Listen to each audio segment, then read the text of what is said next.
মা একটা কথা বলে, যেটা তোর সেটা কখনো কেউ নিতে পারবে না, আর যেটা তোর না সেটা কখনোই তোর থাকবে না।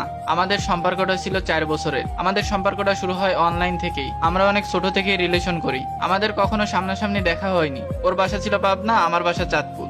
সম্পর্কটা অনলাইনে হলেও আমাদের সম্পর্কটা ছিল অনেক গভীর।